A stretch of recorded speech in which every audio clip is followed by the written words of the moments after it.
you for joining us for the 19th episode of Pharm Girls.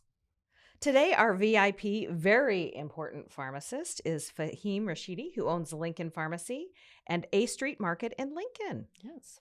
Faheem has a great pharmacy story. Yeah. And we can't wait to hear more about it. Yes. So I am going to chat about Recovery Month and what things you can do as a pharmacist or pharmacy technician for your patients who are in recovery from a substance use disorder. Awesome. And of course, we will have some Pharm Facts. And if you have FOMO, yes, I do. You will want to stay tuned to hear about all the events we have coming up through the rest of the year. Yeah, we've got a lot. Yes. Yes. So, as you mentioned, September is Recovery Month. Yes. So, what are some of the things we can do as pharmacists, pharmacy technicians, when we're helping our patients who are in recovery? Yeah. So, one of the main things that we can all do is to change the language that we use and change the stereotypical thoughts we have about someone who has a substance use disorder. So, we all kind of have that vision of what someone who has a substance use disorder looks like. Right. We have that in our heads. So, Right. remembering that there are a lot of people that look just like you and me, especially that have an opioid use disorder. That's right. And so we have to remember that when we're talking to patients. Mm-hmm. So August, we declared a week in August as Nebraska Drug Overdose Awareness Week. Oh, okay. And we asked people to take a pledge Mhm. to change the language that is used when talking about substance use disorder and addiction. And so with that, we have a thing on there that talks about language matters and some of the words that might be used and what we can change those words to. So like I use substance use disorder a lot, and instead of saying that someone's a junkie or an addict or a user, it's using that language instead so that we're not stigmatizing that person with that sort of derogatory language. Yeah. Words matter. Words matter a lot. Words matter, yes. So you can still go to stopodne.com Okay. and take the pledge. I encourage everyone to do that. Very cool. We'll send you a certificate after you take the pledge, and then we have you, if you want, take a selfie with it, and then post that on your own social media sites and tag us in that. So yes, I will. so that's something that you can do. One of the main reasons that we want to do that is so we can reduce the stigma, or end stigma would be great, but I don't think we're going to do that, that is associated with this disease. So when we use stigmatizing language, it discourages people who may want to ask for help or who are looking for help from actually asking someone for that help. If they know that you're someone, they're like, oh, okay, that person keeps referring to. I was at a presentation actually, and a police officer, after I had given a speech on stigma, said, oh, well, the druggies in our town. And I was like, okay, well, I think you just totally negated everything I just said. But were you listening? Yeah, were you listening to me at all? And so that just minimizes, especially if someone is going through that right now, it minimizes the accomplishments that they've made if they are in recovery too. Sure. So even if it's just someone in a general conversation, sometimes when you're saying those things, it kind of sticks in people's heads, you know, if they have a substance use disorder. I'm sure So, it's very hurtful. Yes. And especially also it might be someone who has a family member or loved Right. one, their kid, wife, husband, whatever, that might also be suffering with a substance use disorder, and you're using those languages. It makes them feel stigmatized also. And like, oh, okay, I can't talk about my own family because I do have someone in my family who might be suffering with that. So That makes sense. yeah, when talking to a patient, referring to a substance use disorder instead of saying they're addicted to something is a big start just by doing that. Okay. Having grace with those patients who may be struggling. And if someone's actively using, even and comes into the pharmacy maybe for their normal medications, and sometimes that can be difficult, and sometimes depending on where that person is at, there can be issues with that person when you're trying to help them also. Sometimes they might be angry, or if someone is in withdrawal, those kind of things. Yeah. But just making people not feel less than because of that. So all these things can help that person to continue on their path of sobriety or to ask for help and get on that path if that's something that they are wanting to do. It also feel that they can talk to you about any issues with medication. So Right. Not feeling judged when they're on some sort of medication assisted treatment. Oh, right. And just being able to go in there, not feel stigmatized because of that, because they are trying to do something Right. to be on that path of recovery. And it's always important to remember, one thing that we always use is that It is a disease. It's not a moral failing. Right. And they are someone's loved one. Mhm. So they may just be in a bad spot at that moment. And so, to someone that is a person that they've loved, and it might not be the person that they know at that moment if they are actively using, but that is someone's person somewhere. So Right. yeah, Absolutely. Somebody's son, somebody's daughter, somebody's mom, exactly. dad, whatever. Yeah. Exactly. So yeah, we just want to remind people of that. Yeah. The words we use are powerful. They are, yes. Makes a yes. big difference. Yes. And now it's time for Pharm Facts. And today's Pharm Fact was shared with us by Katie, one of our very last rotation students. Yes. So thank you for sharing this with us. So today we are talking about the RX symbol and where it came from. And I think we all just know it has to do with prescriptions, and we never, I've never we don't know questioned why what it RX. means. Why an RX?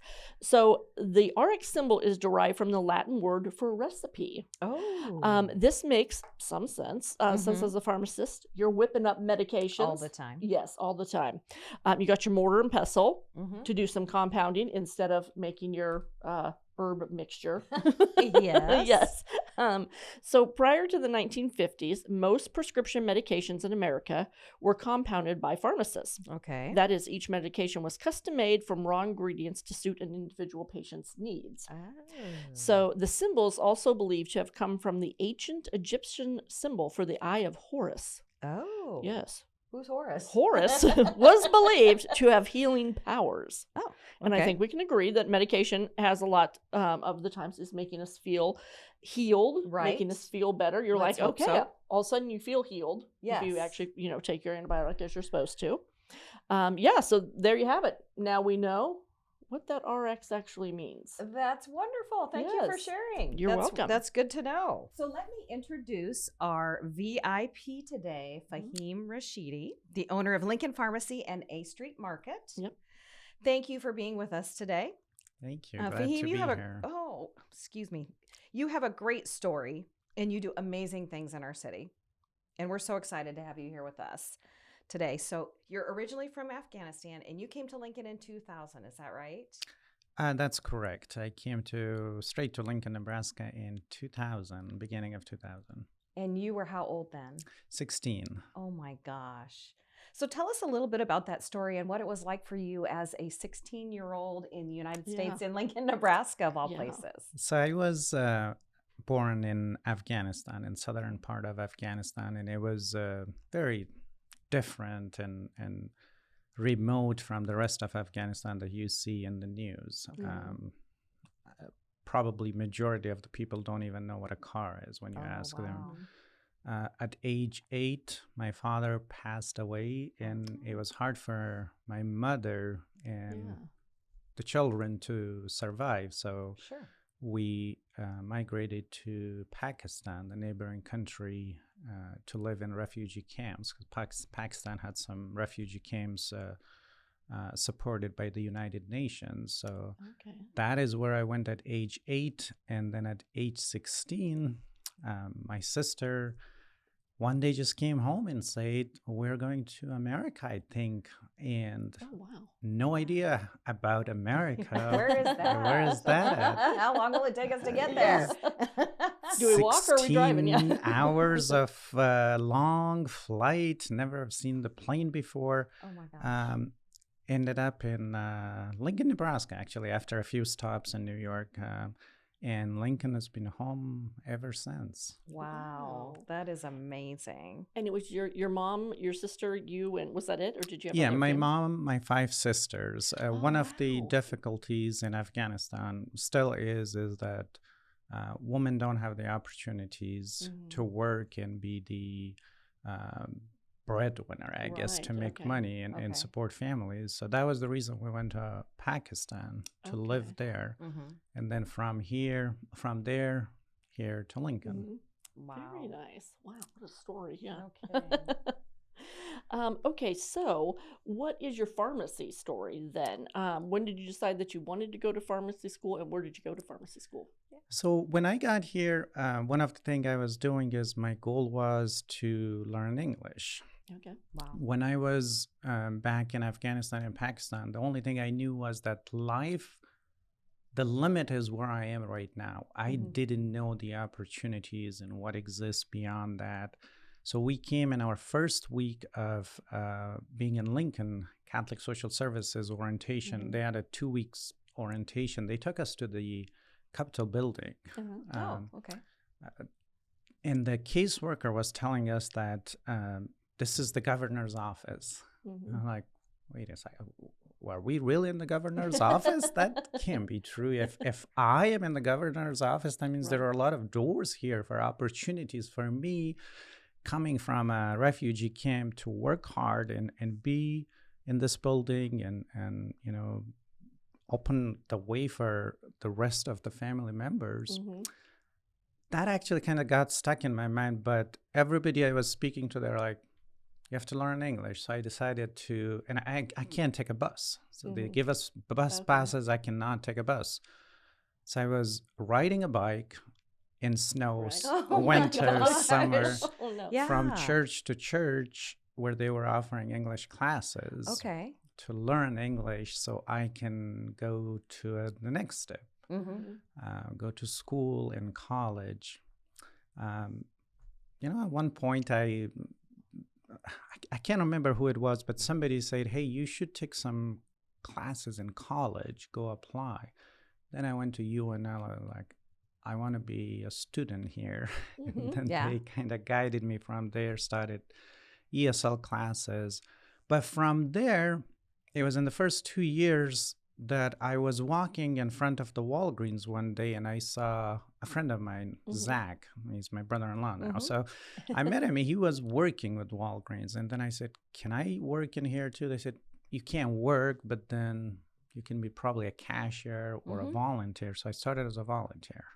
At that time, it was okay. We weren't breaking any labor laws, but I started as a volunteer for Walgreens, just cleaning and talking. And that was so energetic for me to be a part of something. Wow. And then from there, one day I was asked by the pharmacy manager if I want to, apply for a technician license and be a technician. Okay. From volunteer to technician to cashier to technician, and then it kind of got attached to the pharmacy and applied to pharmacy school, went to pharmacy school, graduated, started working, and here I am today. And which pharmacy school did you go to? I went to Massachusetts College of Pharmacy. Okay, so you moved from here to Massachusetts, yeah. So I went to UNL, then I went to Creighton. From Creighton, I went to Massachusetts. It was shorter. It was accelerated. So I just didn't want it to lose a year. Right. Sure. So we finished it in that 3-year period. So I bet that was intense. It was. Yeah. It was very intense. And again, the big problem for me was the English language. Even though I was in pharmacy school, reading my homework, I had to have a dictionary with me and look at the words and sometimes what does that even mean? So you would, but it was always like a failure was not an option for me. Like if I failed because I was the first to go to college, the first to graduate, and now the first to go to a professional school. Wow. So there were a lot of pressure on me, even though if I was stressed out, my mother would always ask me, how's school? I'm like, it's great. I'm going to make it. So, but I feel blessed and very happy that I had my mother by me when I opened. She was there when I opened the pharmacy. She's not with us now, but I am so happy that from Afghanistan to Pakistan to Lincoln, that she always was just very supportive and never kind of showed that I don't have a father, and always was supportive, even though she didn't have any education, didn't speak a word of English, but she was always encouraging. Yeah, I'm sure she was very proud of you. Yes. Wow. I mean, to tell you, so. that's amazing. I can't imagine going to college, let alone pharmacy school, in a second language. Yeah. I mean, I struggled, and English is my first language. I feel when I'm reading our articles, when we're proofreading them for the students, sometimes I'm like, Okay, I'm looking for grammatical errors because I do not know half of what I just read here. So I can't even imagine trying to read it when it wasn't your first language either. Because sometimes it's like someone's talking Swahili by the time you get the through the technical end of it. terms could be really difficult. Yeah. Wow. Actually, it was my 5th language. It's your 5th, and we're going to talk about that a little later. Yes, we're going to talk about that. Yeah. So as we mentioned, you're the owner of the Lincoln Pharmacy and A Street Market, and one of the reasons you wanted to own your own pharmacy was to have that personal interaction with patients. So what do you love about owning your own pharmacy and now a grocery store too? Yes. What do you love about it? I love every day that I wake up, go to school, drop my kids first to school, then go to the Lincoln Pharmacy and grocery. I love walking in thinking that I'm going to make a positive in somebody's life. So for me, even though when I was working for big chains and there was a lot of work to be done, I had so many customer calling me on Friday evening. I was closing at 10 p.m. They don't have their medications, and we can't really wait, and I cannot drive. I'll be like, don't worry about it. When I close the pharmacy, I'm going to bring it to you. There was like, I was clocked out, nothing. But for me, it was something positive that I didn't have when I was, living in refugee camps with thousands of other children. Sure. So if it only takes me 15 minutes to go out of my way, deliver somebody's prescription, save their life, and help them, why not do it? Yeah, once in a while, my wife would yell at me, why are you late 15 minutes? You're late. Why are you late so for nice? dinner. Yeah. Yes. But you probably made a huge impact in that one person's life, though. Because it is sometimes if you've ever been without a medication that you need, I've taken migraine medicine since I was 12.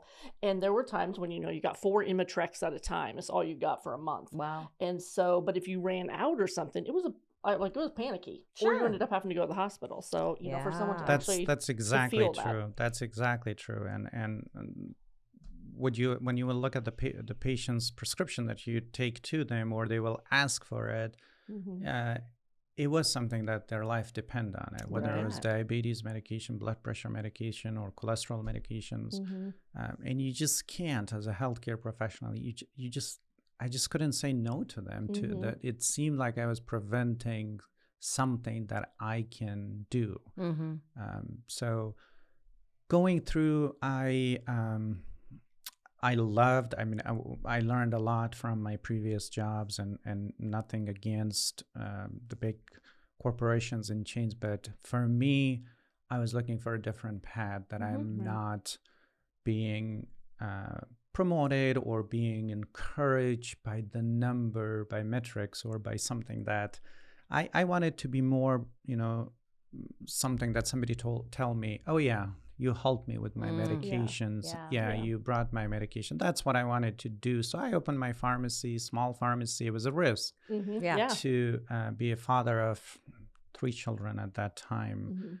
And one day just say, I don't want to work. I want to do something completely new. Right. That's a leap. And that had been a pharmacy before in the past too. So But one thing I knew throughout my journey with the Lincoln Pharmacy is that even if I fail and my pharmacy completely go bankrupt and doesn't work, I am not going to fall below where I was at age 8 and 16 when I came here. So I had that as a baseline. I was like, nothing works. I had nothing, so we will start all over. It's not like, so that was always kind of another encouraging path to follow. So. Yeah, well, helping people is a great metric. Yes, and what a good attitude to have. No kidding. No kidding. To always remember where you came from for that too. Yeah. And I have to say too, because A Street Market has just been a fixture in Lincoln for a long time. I've lived in various neighborhoods around there where, yes, that was my grocery store because I like small grocery stores. And I have numerous friends who shop there all the time too. And so a friend of mine actually told me, oh, yes, Faheem owns the store. She has nothing to do with pharmacy except she goes to your pharmacy to get her prescriptions. And she was like, oh my God, yes, he bought the grocery store. And was super happy about that just as a customer of yours. So, yeah. That was another big decision for me, that customers that are coming to the pharmacy, they were also customers of the grocery store. Sure. when the previous owner decided to retire, and I was a little bit nervous if somebody takes it. I didn't know what they're going to turn it into or what the future of this corner will be. I absolutely have zero experience with grocery, but I have an amazing team. They are the best managers and staff at the East Street Market, taking care of customers and continuing their best to make sure we provide the best services and best product. So that credit goes to the staff working there. Right. Well, that's very cool, because I'm sure a lot of people are really glad that you did buy the store too. Now, is it still called A Street Market, or did you change it? Oh, it is. Okay. No, it's still the A Street Market, and we'll keep it that way. Nice. Very cool. I like that. So now, as a refugee yourself, one of the things that you do is work with other refugees to make sure they get their medications and to get vaccinated. So tell us more about that journey and what that's meant to you. Very important, and it means a lot to me, and it's personal because I told you that I was riding a bike, going from church to church. So at that time, I didn't have the guide and the information that we have now, and that is people that already lived here and that speak the language to make it easy for other refugees not to go through what we went through. And of course, health comes on top of that. Vaccination, most of the families, they're not vaccinated coming from Afghanistan. Not that they didn't want it, just like I didn't know about there's life beyond where I lived. Nobody knew. I'm sure a lot of families didn't know anything about the United States and you know what we have. So for me and my wife, both of us, we have a nonprofit organization. We work directly with refugee families, making sure that first they learn the English language. Just that's your first goal should be. If you don't speak the language, you can't really get anywhere. You can get, but then you'll be dependent on your children to go and with you and translate. For people. Yeah, to be somewhere and not be able to speak about what you need, or you know, for healthcare especially. But and get them the children admitted to school, go to school. That's actually credit goes to my wife. She's pretty much doing most of the work, making sure the kids are going to school. And then for me today, probably I had about 2 or 3 customers, whether it was over the counter or just the general consultation about medication. So then I translate it for them in a language, for whether they speak Pashto, Farsi, whichever language they speak that I understand and write. I write the direction, I explain to them, and then I follow up with them to make sure they take their medications. One of the things with the refugee families is that if you put them on medication, and it's common, like unfortunately it's common in a lot of elderly patients, when they feel better, they stop the medication. So that's kind of follow up with them in a few days, making sure they take the medications. And same for vaccination. People are hesitant to get vaccinated. So that was another part that we wanted to educate and make sure if somebody felt comfortable to get vaccinated, that it is available. Yeah, that's amazing. And what an asset to the refugee community and to people that are from Afghanistan to have you in their community and your wife, it sounds like. Gosh, Now, did you meet your wife here? I did. I did. It's a little bit funny story how I met my wife. I on my first couple months, I think, my sponsor at that time, now he's a family and a foster father who sponsored us to come to Lincoln. Tim Pieper, he's on Sid Dillon. He took me to Old Country Buffet on now that Catholic Social Services offices. Like, well, we'll go just eat there. And we went eating, and then we had a server bringing food. It seemed to be like kind of speaking with the same accent and broken English that I do. And then I saw her name, and then we kind of, she came 3 months before me, Rabia. So we met, and then we ended up going to the same school, Lincoln High School. Very cool. And that's how we met, and we've been married for 13 years. Oh, that is so That's sweet. a cool story. And you have how many children?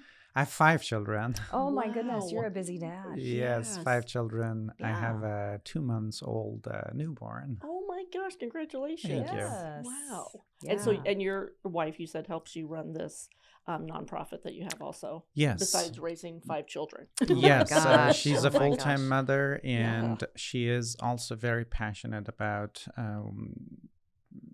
her story is pretty much the same. She went through the same thing. So we made it our priority and number one goal to make sure we provide anything that we can in our power to the refugee family, not only refugee families, anybody Right. that needs that help that we can provide, we will be glad to do it. Right. Mm-hmm. So that's such a cool story. I know, I love Yeah. it. Well, and you mentioned before that you speak 5 different languages. Are people coming to you because they've heard that you can help them? Yes. So most of I had a couple people came in yesterday that they picked their medication from somewhere else, but they heard that there is a pharmacist speaking the language, so they Right. came in with their children, Mm-hmm.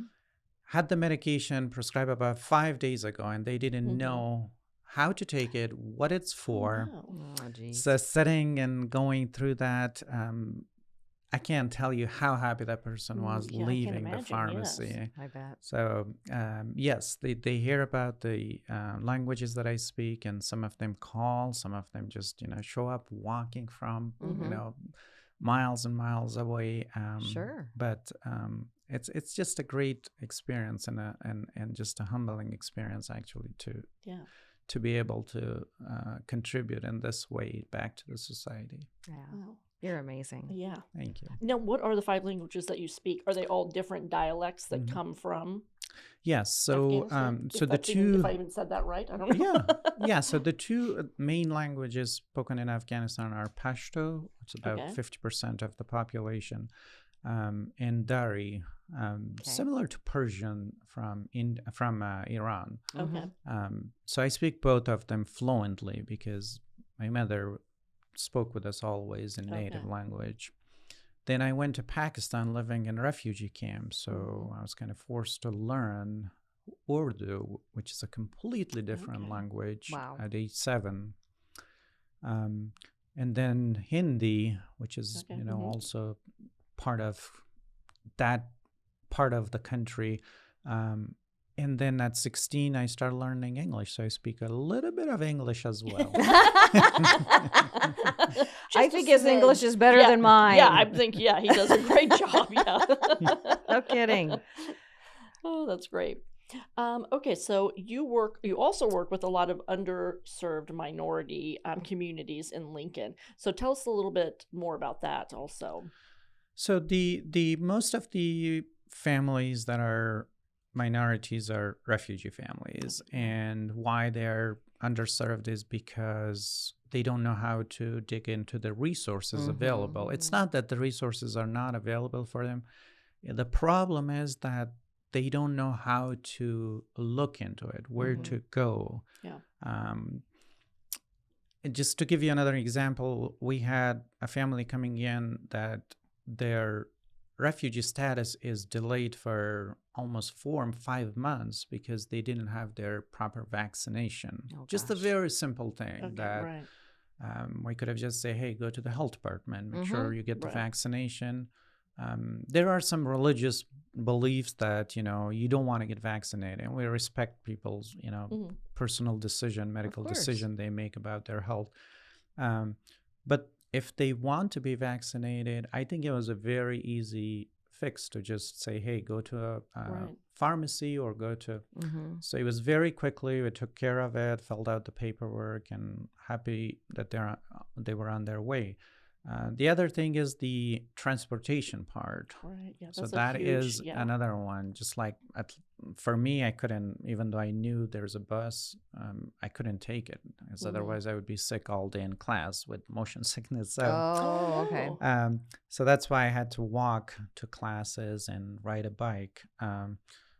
But for the families, the most important thing I think for them is that we, as community, get them involved, guide them in the right way, and make them self-sufficient. That would be the best approach, and that's what we have been doing for the past at least year. Right. That's great, because that is true. Underserved communities, a lot of times it is transportation for them to either get to a healthcare provider or to a pharmacy to stay up on those sorts of things. And we do have a ton of services, and that's people are always like, oh, well, there's so many services out there.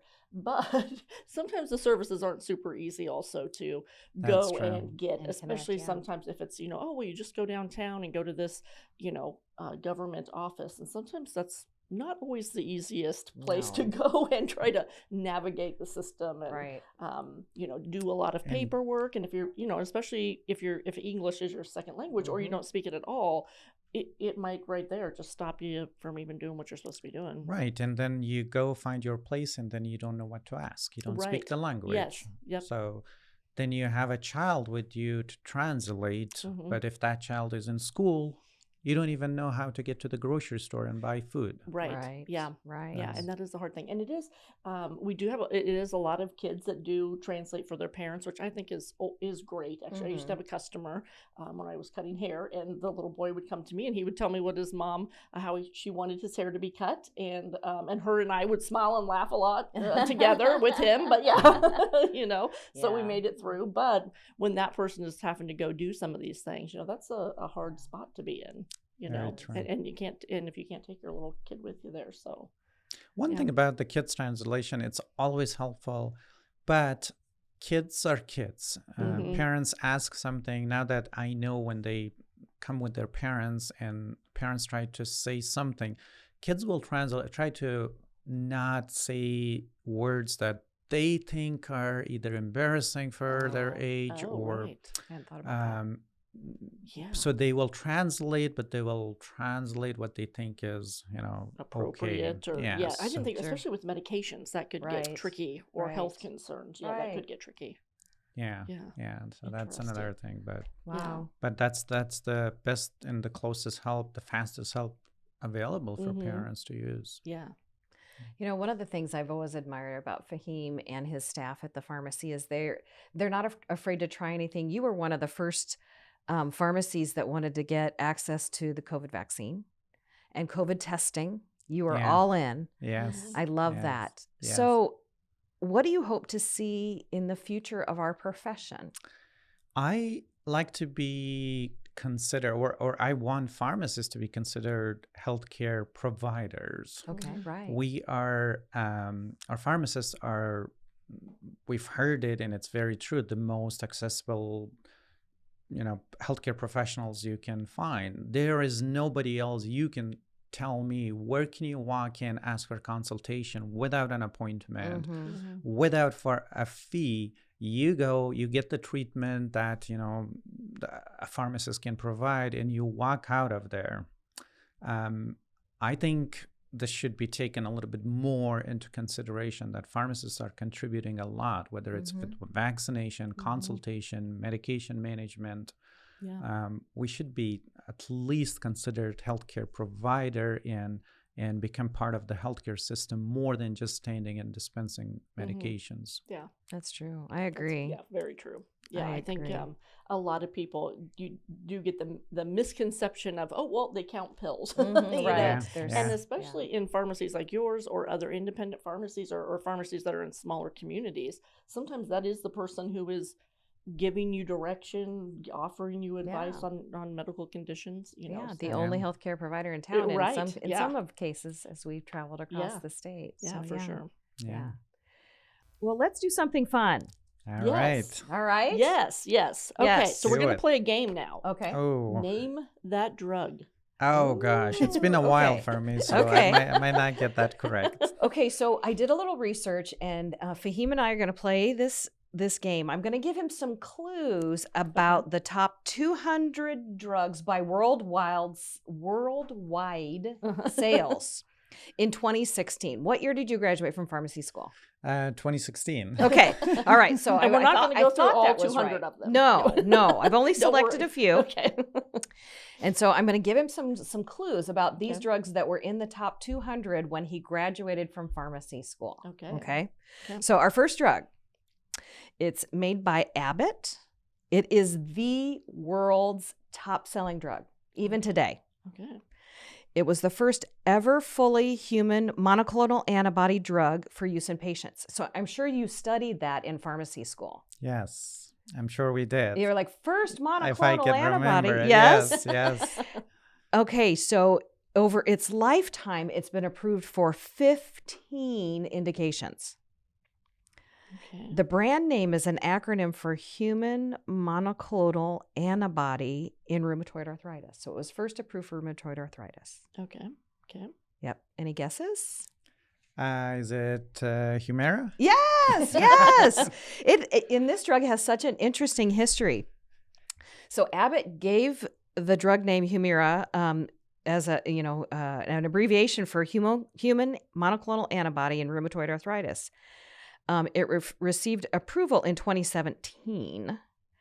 And in 2003, after very successful clinical trials, it was launched, and it is the world's top-selling drug.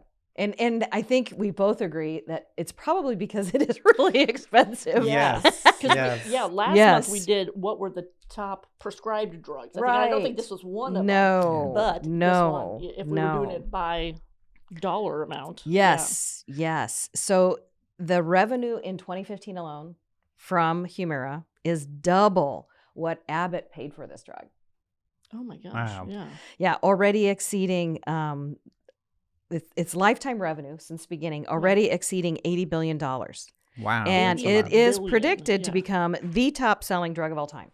Jeez Louise. I know. All right. The next drug Okay.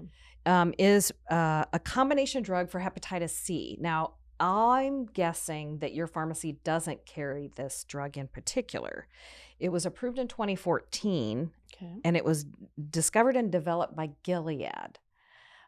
It is the first single tablet regimen where, patients who had hepatitis C used to have to take just handfuls of medications. But it was the first one all in one pill. Oh, wow. Okay. Yeah.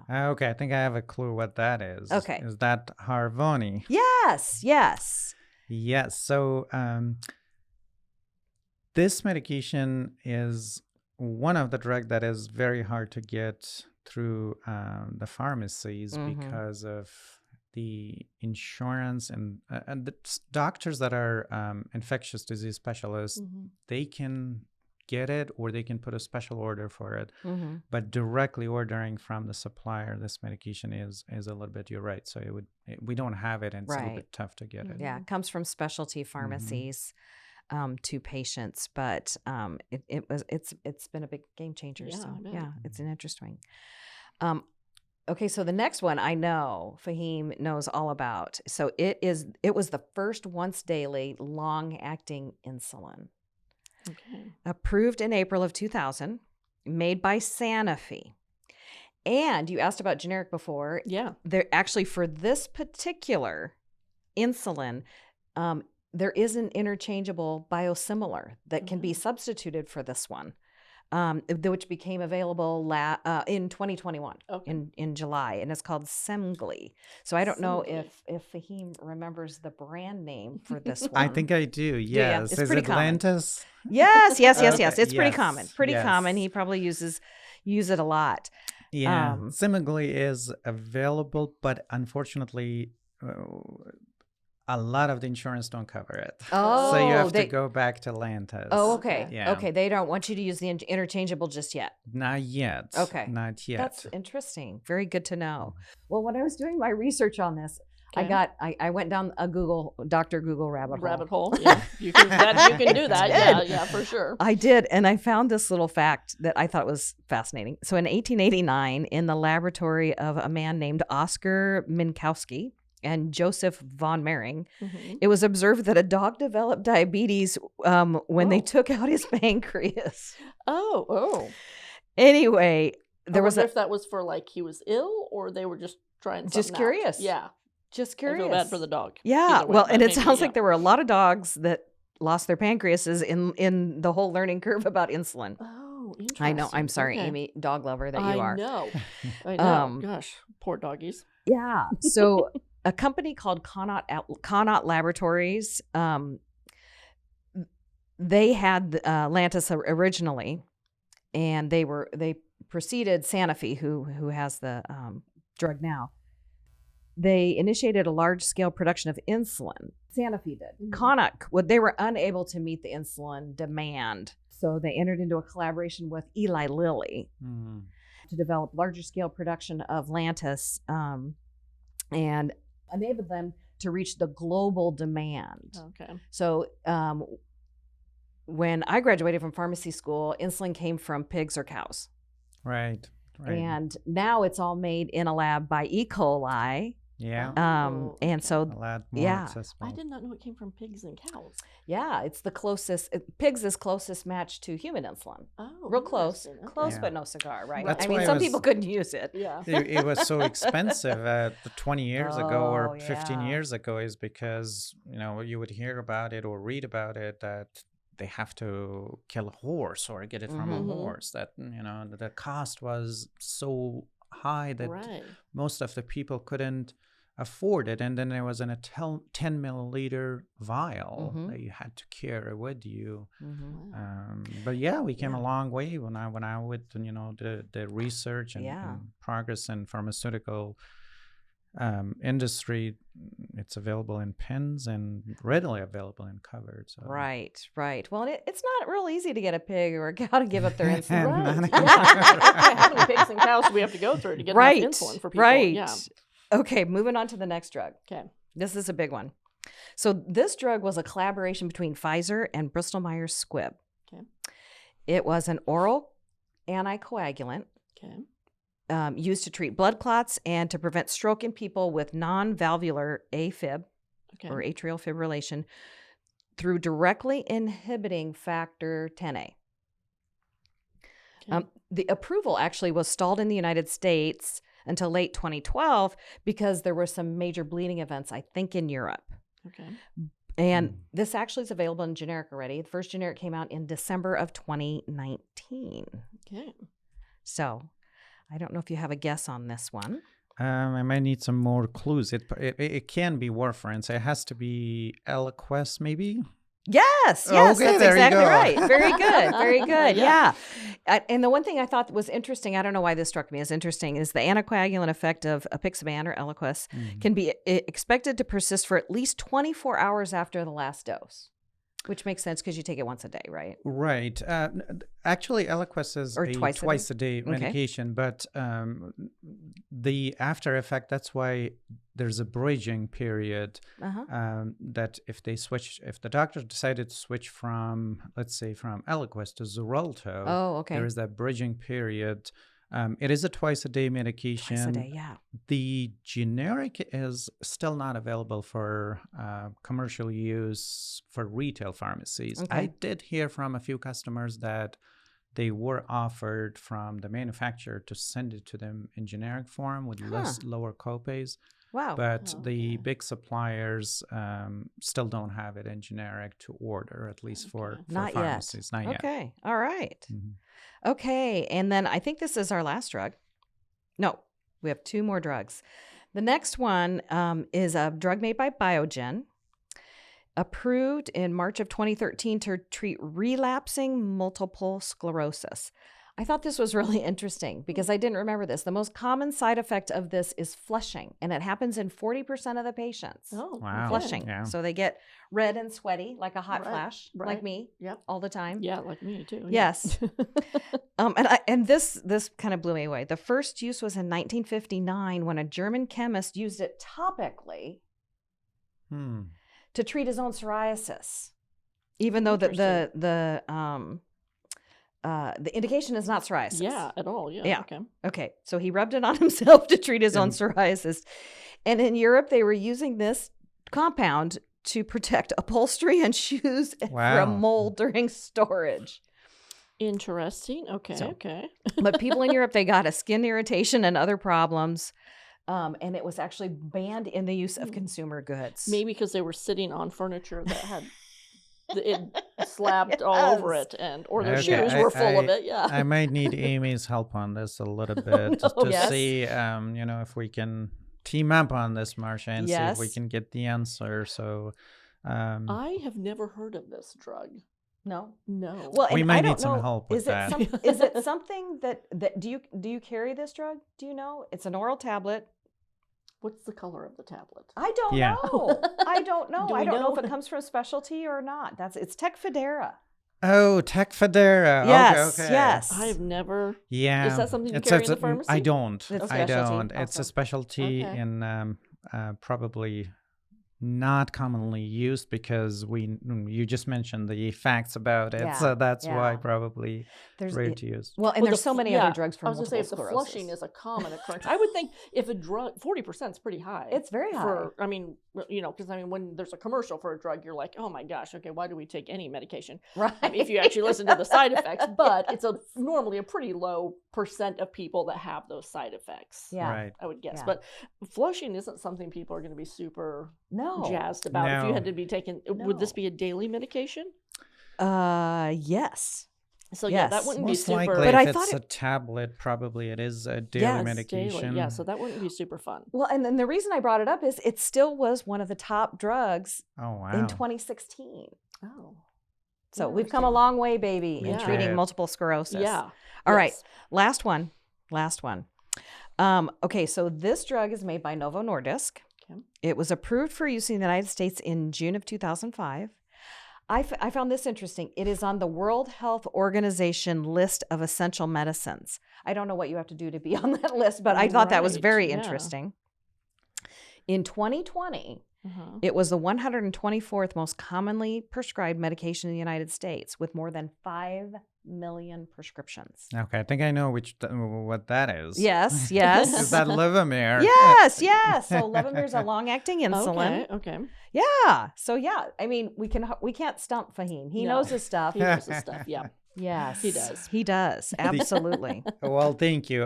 When you work with these every day, Marcia, yeah, it just becomes a second nature to, you'll remember it. Yeah. Basically, you'll know Yeah. the side effects and all that. Yeah. But the flushing part, there are quite a few other medication that causes, but not to the extent of Tecfidera that up to 40%, I think. That's a somewhere. lot. That's a lot. Yeah. And like niacin causes people complain. It's not Right. that bad, but the complaint is very high that customers complain about that flushing, especially if you're also a energy drinker, Red Oh, Bull, okay. because of the niacin. So in it. is the flushing include like making you feel kind of faint, or no? That's something different. So the way customers explain it is that they get sumatriptan is another drug that causes Mhm. that flushing. Okay. So customer will feel this sensation in their forehead. They will Mhm. tell you that it's more like a flushing and like a throbbing. Okay. Well, thank you so much for being with us Yes. today, Faheem. This was fun, of Yeah. Well, course. I I'm so hope so, happy to yeah. be here, and thanks for the opportunity. Yes. Well, I know that you're busy, and thank you for giving us some time today because I know that you're a man in high demand Yes. Yeah, over right. on 33rd and A Street. Yes. Yes. Thank you. Yes. Glad to be here, and Yeah. hopefully we'll do this again Yes, sometime. I would Yes. love that. Absolutely. Can't wait to hear more about how you continue your success at Lincoln Yes. Pharmacy and A Street Market Yes. and how your family grows and all the things that you continue to do to enrich the community of Lincoln. So Yeah. thanks Thank you. so much, Faheem, and Thank you. the community of pharmacy. Yes. Yes. Yes, I'm humbled. I'm honored to be part of this, and I will do anything I can in my power as a pharmacist to make sure if I can make a difference in somebody's life, especially students and students that are struggling with cultural differences, mhm. social differences. These are things that we can fix. We have that opportunity to do it, and I think it's our moral and professional responsibility to make sure we provide that guidance to others. Well, Yes. you're amazing. Yes. Thank you, Faheem. Thank you. Okay. On to events. Yeah. Because we don't want anyone to have that FOMO, as we said. No FOMO. Yes. So coming up on September 9th Yes. in Norfolk. however you say it, Okay. at the District Tap and Table, which is a great place. Been there a couple Yes. times. We have a social event. Right. If you're in around the Norfolk area, this is a great event to come and network. Yes. It's going to be from 5 to 9:30, correct? Yeah, 5 to 7 is the social event for Okay. sure at District Tap and Table. Okay. And then, people can join us for the comedy show after, which I think starts at 7. 7. Okay, Yeah. so and then 7 to 9:30ish for that. This one's hosted by Trevor Birch, our independent network chair. Right. Yeah. So you can also get tickets to go to the comedy show. Yeah. You can go online and get those if you want to go sit with everyone at the comedy show, which you're doing. Yeah, I have 2 tickets. Yes. So I haven't decided Who's the who. I lucky don't know. winner of the second ticket. I don't know. Yeah. So looking forward to that. That is, we don't have a lot of fun events where we get folks together. Yeah. Just, to chat and network, see what's up in your neck of the woods. It would be great to get people from Northeast Nebraska to just get together. We're buying drinks and Yes. buying drinks and snacks. So yeah. And I'm hoping that we can get people from all over Northeast Nebraska to come to Norfolk on a Saturday evening. Yes. To have fun. Yeah. And laugh after too. Yes. Yeah. We have some special swag. Oh. That we have in mind for this event. Ooh, okay. I know. I'm so excited about it. I don't even know what the swag is. I can hardly take it. Yes. And we're going to have an opportunity that, if members want to bring, no charge for members. Okay. No charge for members. Right. If members want to bring someone, there's going to be a charge for that. Okay. But the swag will be given away. Oh. If you got a member who brings a non-member and they join. Oh. They join the association. I like this. I know. It's Yes. going to be super fun. Looking forward to it. Watch for more information. Okay. Yeah. And we're going to be starting back up the ACE tour. Yes. Yes. We'll be Amy out on and the I. road again. Our first stop is going to be Alliance on September 7th. Mm-hmm. We're going to Cozad on September 12th. Grand Island on the 19th of September. We'll be in Columbus on September 26th.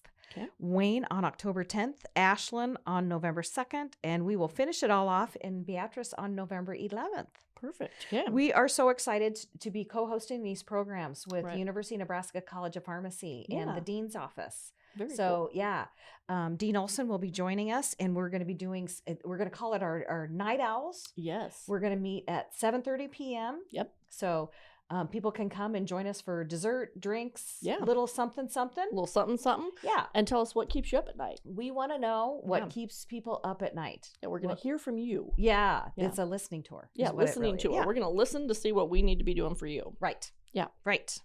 So then on October 5th through the 7th, we have Yes. our Fall Pharmacy Forum, which we're excited about again. Excited. Yes.